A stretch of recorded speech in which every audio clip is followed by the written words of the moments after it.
సృష్టి ఎపిసోడ్ 4 అల్లాహ్ మహిమతో నడుస్తున్న విశ్వం. 1. ఈ అపార విశ్వాన్ని సృష్టించినవాడు అల్లాహ్. 2.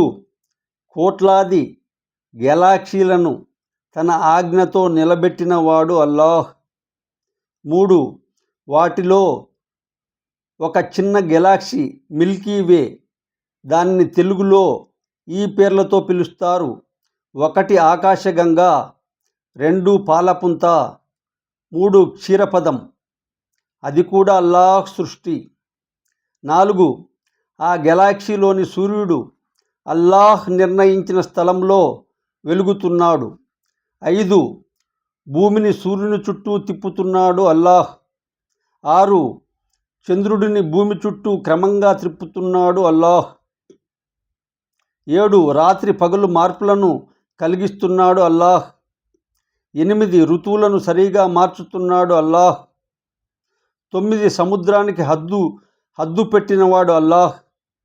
10 గాలికి దిశ ఇచ్చినవాడు అల్లాహ్. 11 వర్షాన్ని కురిపిస్తున్నవాడు అల్లాహ్. 12 విత్తనంలో జీవం పెట్టినవాడు అల్లాహ్. 13 మన గుండె కొట్టుకోవడానికి అనుమతి ఇస్తున్నవాడు అల్లాహ్.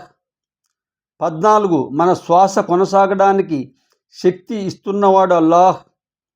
15 ప్రతి నక్షరాన్ని తన మార్గంలో నడిపిస్తున్నవాడు అల్లాహ్. 16 ఒక్క క్షణం కూడా విశ్వం క్రమం తప్పకుండా కాపాడుతున్నవాడు అల్లాహ్. చిన్న చీమ నుండి పెద్ద గ్రహం వరకు పరీక్షిస్తున్నవాడు అల్లాహ్. 18 మన సమస్యలకు పరిష్కారం ఇచ్చే శక్తి అల్లాహ్ దగ్గరే ఉంది. 19 ఈ అపార విశ్వంలో మనకు స్థానం ఇచ్చినవాడు అల్లాహ్. 20 ఈ సృష్టి అంతా ఆయన మహిమను గుర్తు చేసే మహత్తరమైన గుర్తు. మనము చిన్నవాళ్ళమే కానీ మనలను సృష్టించిన అల్లాహ్ మహోన్నతుడు. ఈ విశ్వాన్ని చూస్తే గర్వం తగ్గుతుంది, కృతజ్ఞత పెరుగుతుంది, వినమ్రత వస్తుంది.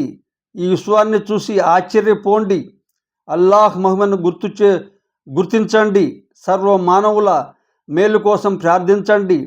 ఇది సృష్టి, ఇది అల్లాహ్ శక్తి, ఇది మనం గుర్తుంచుకోవలసిన సత్యం. ఈ వీడియో నచ్చితే షేర్ చేయండి, సబ్స్క్రైబ్ చేయండి.